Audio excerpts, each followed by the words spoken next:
আমরা যখন প্রিপারেশনের স্টেজে ছিলাম, যে কোনো সরকারি চাকরি আপনারা সবাই জানেন যে পড়ার অনেক বছর ধরে সবাই পড়ে। তো আমরাও যখন পড়ছিলাম তখন যে আমরা হোয়াটসঅ্যাপ গ্রুপ বা মিডিয়ার যে অন্যান্য চ্যানেলগুলো হয় গ্রুপের সঙ্গে যুক্ত ছিলাম।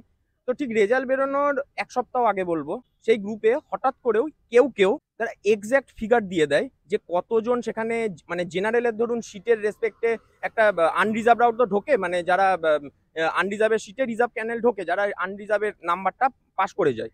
তো সেই ক্ষেত্রে এক্স্যাক্ট কতজন আনরিজার্ভের সিট খেয়েছে, এটা একটা প্রচন্ড একটা মানে খুব এক্সক্লুসিভলি ওদের কাছে এটা সিক্রেট নিউজ, মানে এটা বাইরে আসারই কথা নয়, কিন্তু এক্স্যাক্ট মিট করে যাচ্ছে 85 নাম্বারস আনরিজার্ভ, যে সিট খাচ্ছে রিজার্ভ, সেইটাও কিন্তু গ্রুপে পোস্ট হচ্ছে। তো সিটগুলো বিক্রি হয়েছে বলে? একদম একদম একদম, মানে যে প্রকাশ করেছে আহ, সে তো এখন চাকরি পেয়ে গেছে। তো আমরা জানি না যে সে কিরকম ভাবে চাকরি পেয়েছে, কিন্তু তার যে সফলতা, সেটার জন্য তো প্রমাণটা দিতে হবে না, যে যে পোস্ট করেছিল বা যারা পোস্ট করেছে তারা আমার থেকে কতটা বা আমাদের থেকে কতটা superior, superior in the sense নাম্বারের ওয়াইজ কতটা আমাদের থেকে অ্যাক্টিভ। তো সেই নাম্বারটা তো দিচ্ছে না, তাহলে আমরা যতক্ষণ না পাচ্ছি ততক্ষণ তো আমরা ধরতেই পারি যে ওনারা করাপশনের সঙ্গে ডাইরেক্ট যুক্ত, হয়তো ডাইরেক্ট বেনিফিশিয়ারি, কেউ আছে ইনডাইরেক্ট বেনিফিশিয়ারি, যারা এই গোজামিলের চক্করে হয়তো তাদের জবটা সিকিওর করে ফেলেছেন কিন্তু হয়তো করতে পারতেন না।